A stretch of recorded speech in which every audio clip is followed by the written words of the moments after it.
of rare sometimes when you teach, especially when you're looking at a class. Generally, you just have a book or something that you have in mind to finish, but going through the whole Bible is kind of challenging. Of course, you can't spend much time on it if you're going to make it through it. So we're going to look at chapters 1 and 2 tonight. First question on your handout sheet is, if people talked about you behind your back, what do you think that they would say? I know sometimes when I make these sheets up, I look back at my question and I think, well, that's probably, should have worded that a little bit differently. So let's start with, do people talk about us? Absolutely. Yes. Yes, they do. Okay. So if people are talking about us, let's start it with this way. What would you not want them to be saying about you? What are some things you wouldn't want them to be saying about you?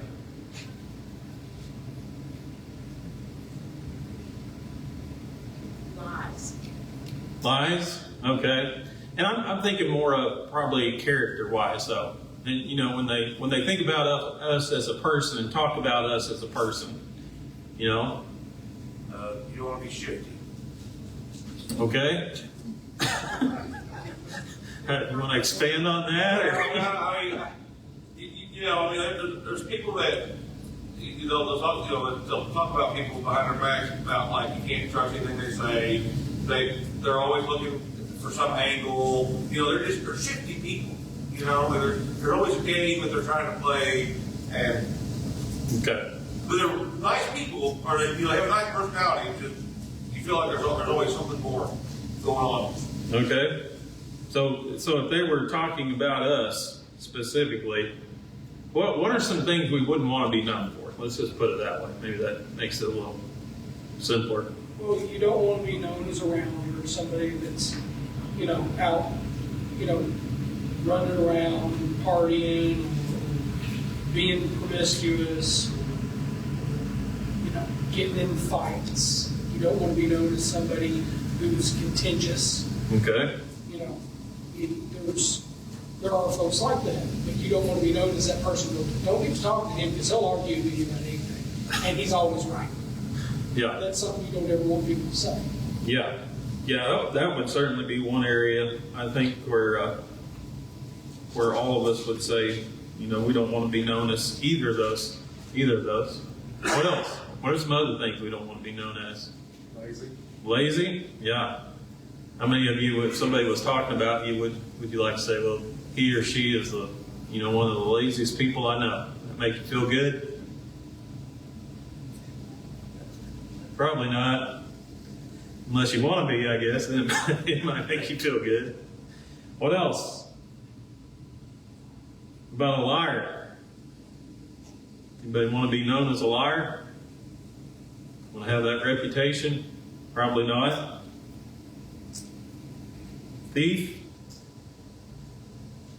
No? Okay. I got a jerk on here. I don't know.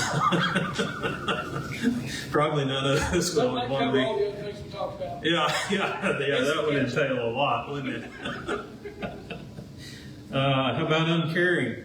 Would you like somebody to say that about you if they were talking about you? That's one of the most uncaring people that I know. Selfish? There's a lot of things that we wouldn't want. If people were talking about us, we wouldn't want associated with our name. So what are some things that we would want them to say?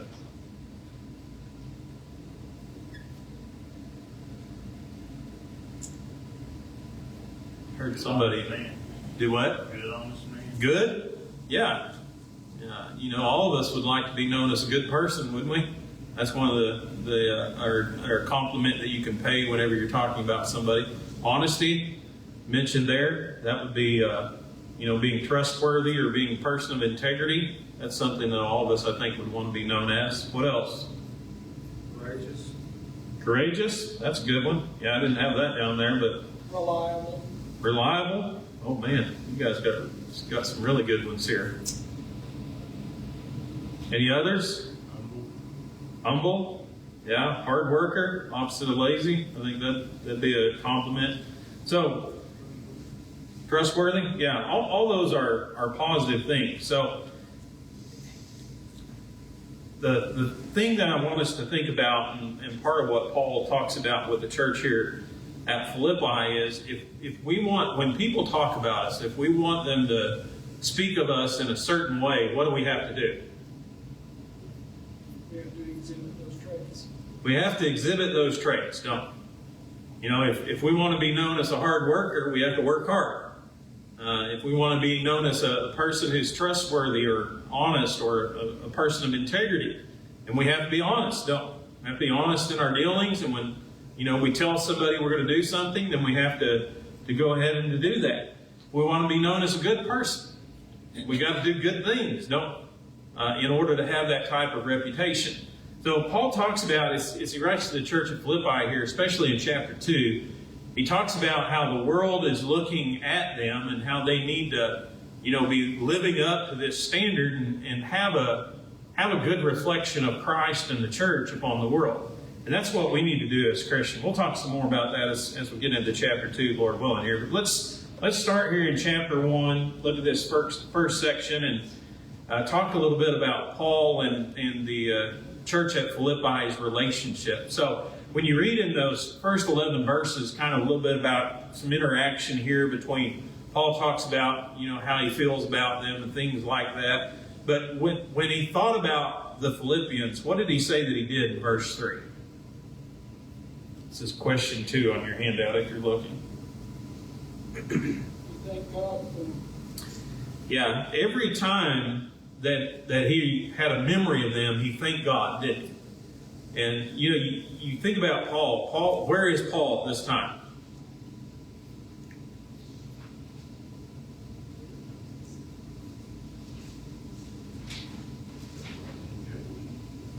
Prison. Yes, prison. Okay. I was getting scared there for a minute. Yes, he's in prison. But it's always Paul's, you know, when he writes these letters, Paul doesn't write about, man, I'm locked up here, I'm in the depths of despair, all these bad things are happening to me. There's always a lot of positive things that Paul has to say, and it's not really a letter that's about him.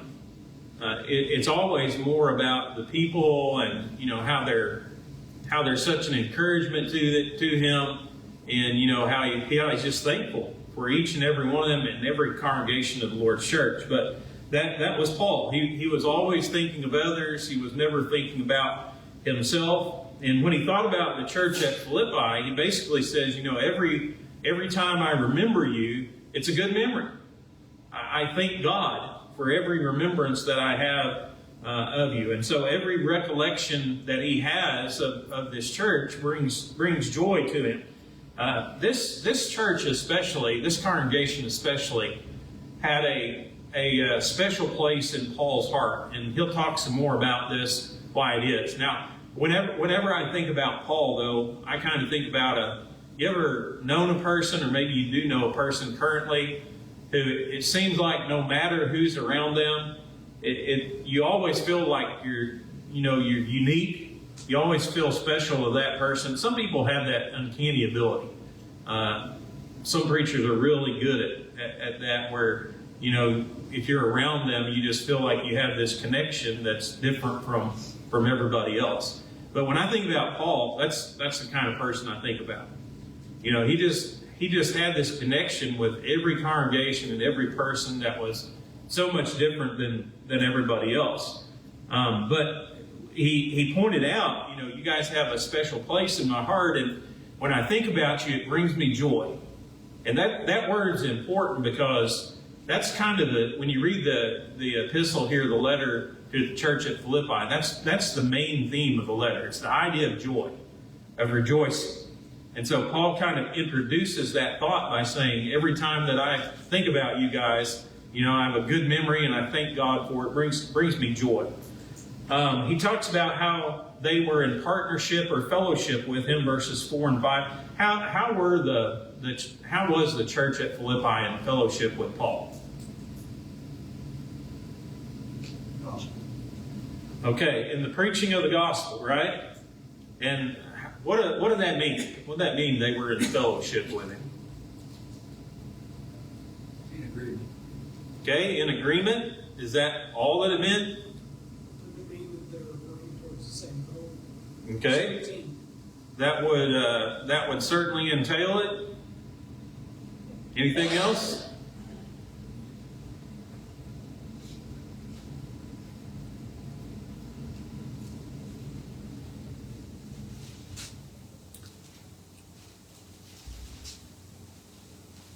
Well, No? They had the gospel and God.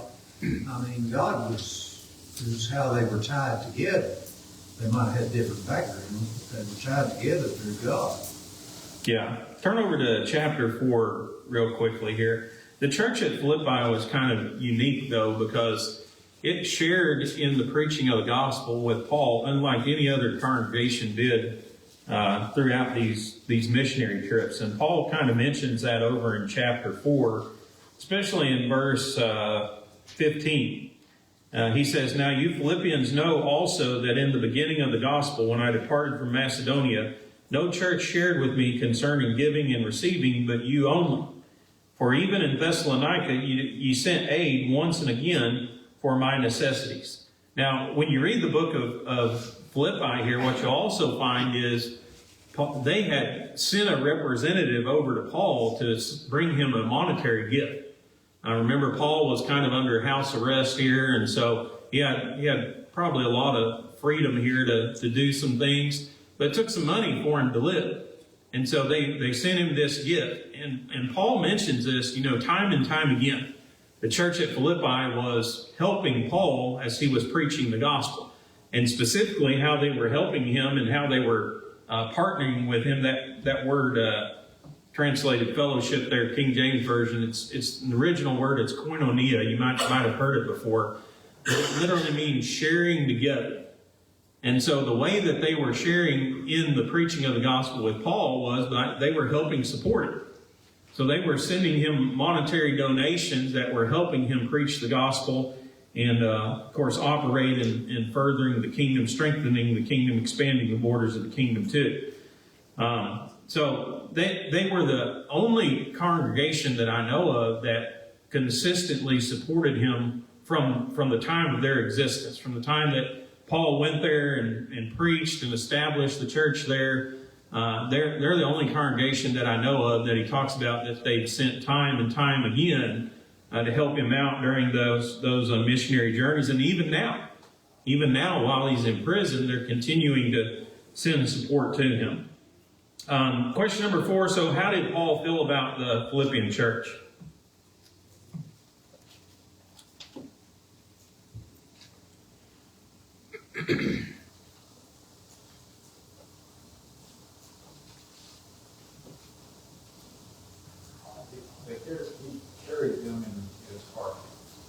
Yeah, in verse 8, he particularly talks about, New King James Version says, "I long for you all with the affection of Jesus Christ."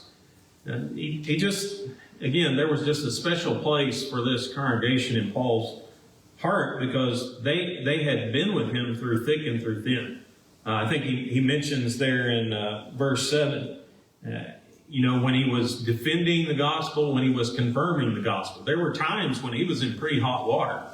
And he had to go before kings and magistrates and governors and all kinds of civil authorities and make a defense of the gospel. There are other times, of course, when he's out there and he was just kind of able to just focus on strengthening the church. Didn't matter what he was doing, they were with him. And they were always helping and always supporting him, whether, again, he was defending or confirming. And even now, whether he was in prison or whether he was free, they were still supporting Paul and helping him out. So he just had a special feeling for this congregation and real close to his heart, near and dear to him, because they've been such an encouragement and such a help for him as he was trying to spread the gospel of Jesus Christ. The next section, Paul kind of talks about, how being in prison had affected him and specifically how it affected his mission of preaching the gospel. So, question number 5 is, how was Paul's ministry affected by his bondage? Was it affected? Doesn't it say that it, to some degree, furthered it, he believed? Yeah. So that's you think about that. you would think, well, that's kind of weird, isn't it? Because generally you would think, well, if Paul's in prison, that's going to slow down the preaching of the gospel, isn't it? That's going to slow down the spread of the gospel. But Paul actually says here, this helped. Didn't hurt him. It actually helped him and helped spread the gospel. Yes, sir. Well, I mean, you think about it. So you take a guy who's preaching whatever he's preaching in Kentucky. We don't know nothing about him. The moment he gets locked up, I mean, they don't have CNN, but news spreads. So the moment he gets locked up, people are like, why they locked him up? He was preaching something? And once they start asking questions, because at this point, the gospel has spread enough that in any large group of people, there's probably somebody that's heard it. So when they start asking, how do they lock this guy up? He was just preaching. Well, let me tell you about Jesus. So the scandal, because scandal sells in news, the scandal of him being arrested actually furthered the gospel because it made people ask questions. Yeah, and that was actually the next question. Sorry. I wasn't going to make the point, but I was going to ask that question: why or how do you think it furthered the gospel? But I think you did a great job there explaining it. But think about it this way too. I think one thing that it did is it kind of opened an area of civilization that had access now to the gospel that probably wouldn't have had it as much before had Paul not been in prison. And so think about specifically, he talks about Caesar's palace here. He talks about, the Roman soldiers. But think about, having to take care of Paul and interacting with him. If you were a Roman soldier, you might have heard about the gospel of Jesus Christ, but you never really knew anybody personally who was involved in it. But here you get to see God every day who's living in his life. And so Paul is saying here, this actually has helped advance the gospel of Jesus Christ rather than hinder it. Seems strange, doesn't it? But that was the reality of the situation. That was Paul's feelings about it. He talks a little bit about the idea of living or dying. Of course, Paul doesn't know what his fate is, or maybe he does. We'll talk a little bit about that as we go here. But what were his feelings or his convictions about living and dying? How does he speak about both of them? Well, he desired to be with Christ, but still, he wanted to go ahead and promote the word with the people that needed it. Yeah. You think about Paul.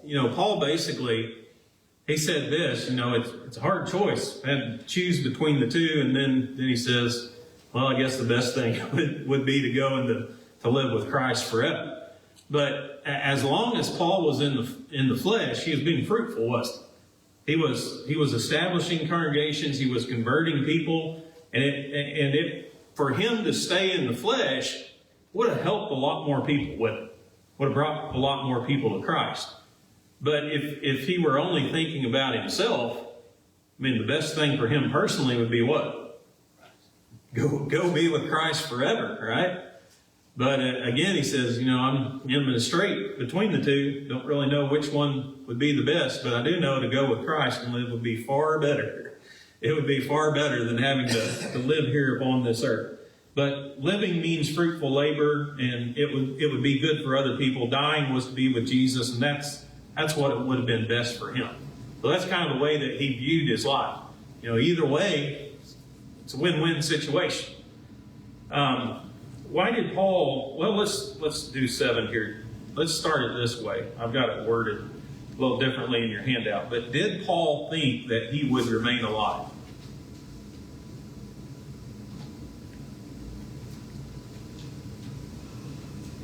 Yeah, for a time.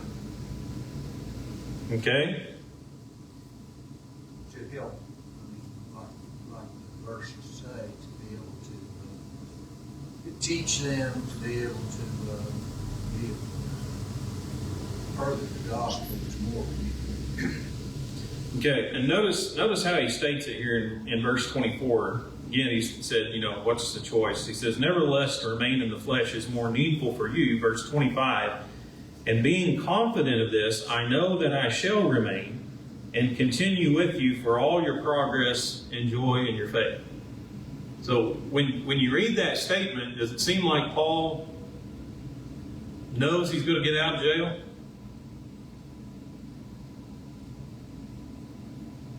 I mean, he's not talking about, well, I hope, this is the situation.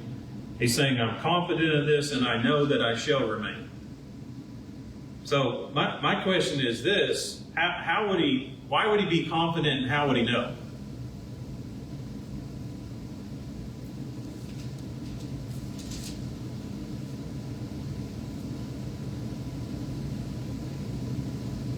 Just trust in the Lord. Okay, now throw kind of a monkey wrench in it. Turn over to chapter 2 here with me. Verse 17. It seems like here he's almost undecided.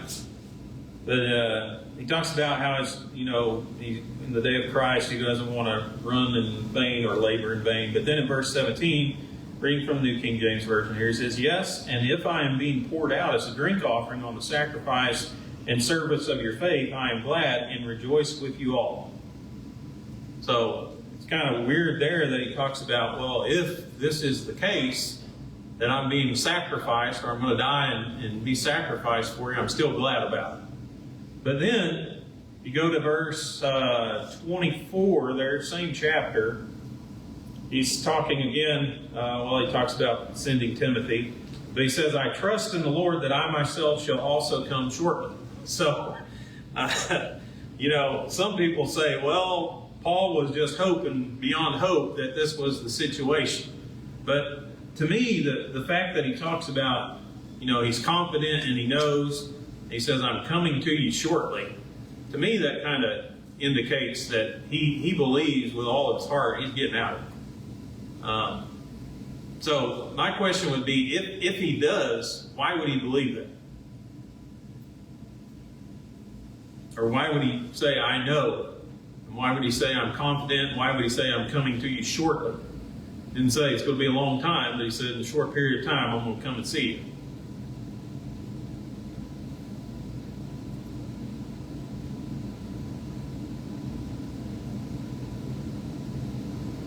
I mean, he's either got foreknowledge given by the Holy Spirit, or he knows that they're worried about him, and he is reassuring them because he has faith that he's been a loyal servant. The Lord's not going to let him just be put to death there. And is there any indication that he's been given foreknowledge in other places? There's not really anything that comes out and just says it. There are times in the life of Paul where he was given foreknowledge. We know for a fact when he went to Jerusalem, God says this is what's going to happen when you go there. He got arrested in Jerusalem just like the Lord said. The Lord said, don't worry about it because you're going to go to Rome too. You're not going to die here in Jerusalem. You're going to go to Rome too, and you're going to speak for me there. So it wasn't uncommon for the Lord to reveal things to him about what was going to happen to him. But when you think about Paul being confident and saying, I know, and I am coming to you shortly, to me that kind of indicates revelation. So I would think that the Holy Spirit probably revealed to Paul that he was going to get out. And he just, again, some of the things that he says, there's not really, to me, there's no other way to really explain it. Because it's not just like he's crossing his fingers and hoping. He's like, this is what's going to happen. But again, that's kind of the part of the argument for the two imprisonments of Paul. If he did get released and did get out, then he had to get arrested later again and die for the cause of Christ. But kind of interesting to study it as you read through these books. So chapter 2, anybody any thoughts, comments, or anything before we go into chapter 2 here? All right, chapter 2, he talks about the importance of unity and the importance of getting along. And of course, if we're going to get along, we have to be selfless people. We have to have humility, and we have to be willing to sacrifice. And so he brings up the example of Christ in Philippians chapter 2. And question number 8 on your handout, what did Paul exhort Christians to have in chapter 2 and verse 5 there? Same mind as Christ. Yeah, the mind of Christ. And specifically, what aspects is he emphasizing here about the mind of Christ in this section?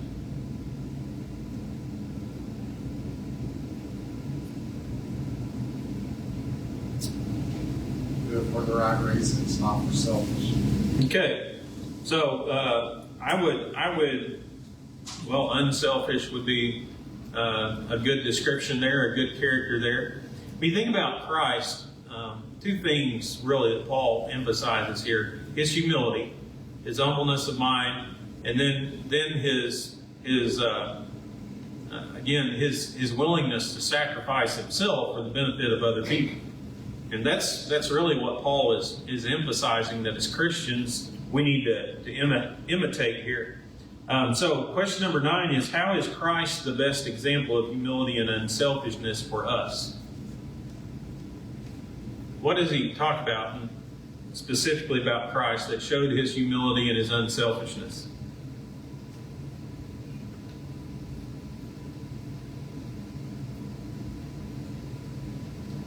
Well, you guys are going to have to read next week. The idea of seeing himself as a servant.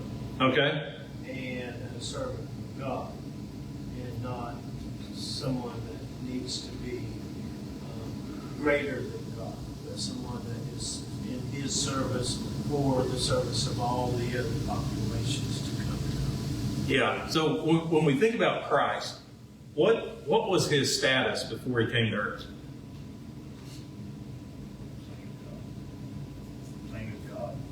Yeah, Bible says he was on the same plane as the Father, right? Divine status. But he also, as Paul points out here, he also willingly, this wasn't something that he was forced to do, wasn't something that he had to do, but he willingly emptied himself and gave up that status to assume what? Servant. So he gave up the status of divinity to assume humanity and limit himself. Now, to us, that doesn't sound too bad, right? Because we're human. And so we think, well, being a human isn't that big of a deal, right? What do you think the step down is from divinity to humanity? A long fall. It's greater than from humanity to ant. Yeah, and I always use the comparison of a slug. that would be like going from a human to going to a slug. Could you imagine that? And that's not even, a good description of the gap that exists between divinity and humanity. In my mind, when I think about stepping from where we live now, we'll just put it that way, is, we can't really think about what it's like to be a slug, but can you imagine being a galley slave? You're chained to an oar, you're beaten, your feet fed gruel, and you are literally not a human being. You are power to move the boat, and that's all you have. To me, it's the gap is enormous Right. from divinity to human, but to me, going from how we live now to something like that makes me go, that's huge. Yeah, and again, it's something we can come up with comparisons, but they're still not the real deal. They're still not going to accurately represent the distance that exists from being a divine being to being a human one. And why did he do that? Why did he willingly give that up? Why did he empty himself and get rid of that divine status and assume humanity? Because it helped him? So humanity would have an opportunity to have eternal life in heaven. Yeah, because it benefited other people. Wasn't anything for him to gain by it. Okay, he was divinity. Doesn't get any better than that. But he willingly gave up that status and assumed a lower one, not because it would help him and further him, but because it would help other people. And so if we have that mindset as Christians, if we have the mindset of Christ, of humility, of unselfishness, that's going to go a long way. It's going to go a long ways in us getting along with each other and remaining united and doing what is in the best interest of each other. But the point of the passage is, he viewed that as an opportunity, not a sacrifice, but an opportunity to help other people, and that's why he willingly did that. Not something to be dreaded, not something to try to avoid and get out of, but something to take advantage of as an opportunity. That's Christ. Again, he didn't hold on to that position selfishly. He gave it up sacrificially. And Paul says, imitate that. Imitate that humility and unselfishness of Christ as Christians. Question number 11 here, what were the Philippians supposed to work out?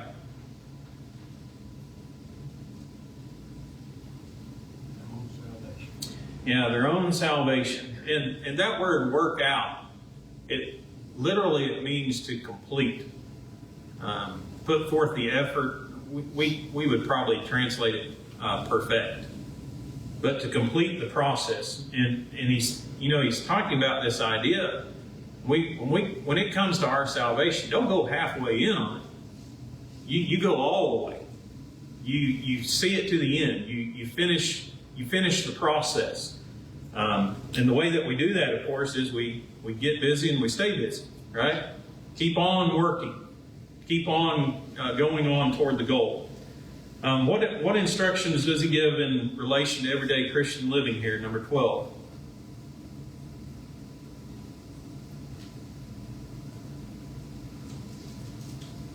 Stop what? Yeah, stop complaining and stop arguing.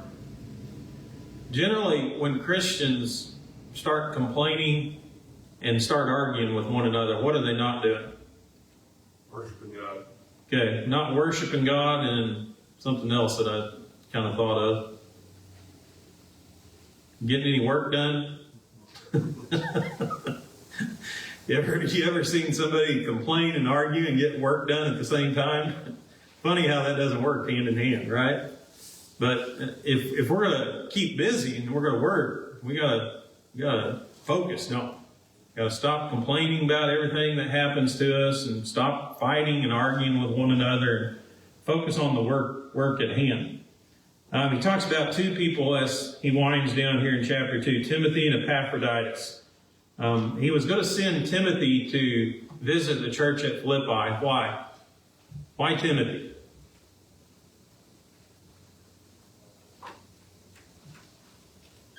Timothy was a unique guy, wasn't he? He was one of those unselfish guys in the first century church. And he was a hard worker. And Paul knew when he came back, he was going to just lay it out like it was. He was going to tell him what he needed to know and, how things were happening there. And so he was going to send Timothy. He said, I don't know of anybody like him who's going to genuinely care for your spiritual condition. Just a unique guy in the first century church. Again, you can look at verse 24. Talks about Paul's confidence that he would revisit the church there at Philippi. I don't think he knew the exact time frame, but he said it's going to be shortly. It'll be shortly, and I'm going to come to you. Then we read about Epaphroditus. Who was Epaphroditus?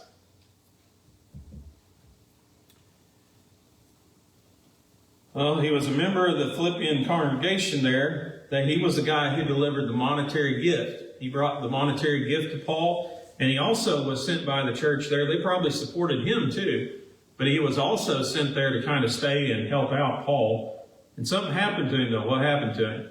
Sick. Serious or not? He survived, Paul said. He survived a life-threatening illness, whatever that was. And so Paul says, listen, he almost died. He's homesick. You guys are concerned about him. I'm going to send him back. Okay? He did a good job. He helped me out like he was supposed to. He's been a great help. But I'm going to send him back to you because I don't know if he's worried about him getting sick again or what, but he said he served his time and did what was expected to do. All right, that's chapters 1 and 2. Anybody got any thoughts, comments, questions before we end?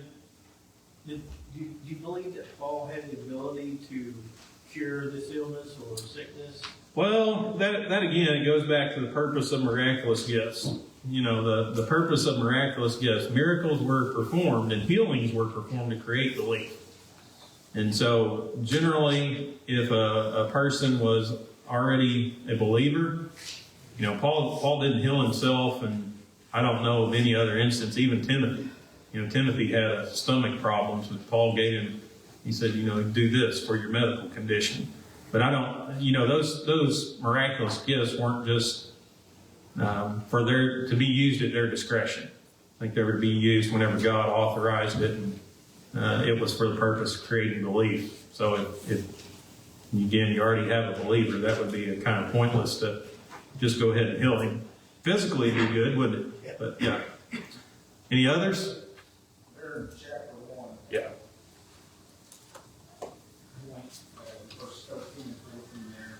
Yeah. About he realized that him going through this and being that example through this, it can empower and embolden others to not be as afraid and be more bold in their beliefs. Yeah. That's something that we kind of take for granted. Go through hard times, we kind of fall under a rock at times. Yeah. And just seeing other people go through things and how they handle it, empowering others. Yeah, and this too, you know, I kind of thought about this. I wish we had time to talk about all these things, but if Paul was getting out of prison, he'd been put in prison for preaching the gospel, but they were going to release him, would that make you a little more confident too? Yeah, I think so. You know, Paul got put in prison, but he got out. So, you know, maybe if we get put in a prison, we're not going to have to stay very long, or something bad's not going to happen to us. That would embolden people too, also to continue preaching the gospel. But like you said, just his demeanor, his general demeanor of how he handled all these things and thought about it would have been encouraging. Would have been encouraging to other people too. So yeah, good thought there. Well, anybody else? You know, I mean, so he goes to prison to preach the gospel, and he continues to preach gospel in prison when he gets out. That emboldens people too, because they're like, look, they tried to lock him up, but clearly what he was saying must not have been wrong. He wouldn't do anything bad. Yeah. Keep him. Yeah. You know, it almost could engender belief that, well, what he was saying must have been right, or they would have kept him. That's true. Yeah. Yeah. All good points. Appreciate